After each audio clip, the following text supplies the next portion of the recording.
तो तेरे नाम लिखूंगा, प्यासी ये कहानी एहसास की। मिलना हो तो ऐसा हो, सदियों तक ना दूरी हो।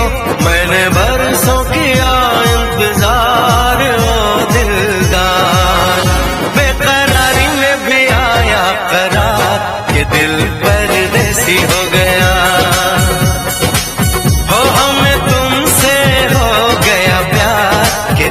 परदेसी हो गया, हर कसम तोड़ के नाचूं, हर कसम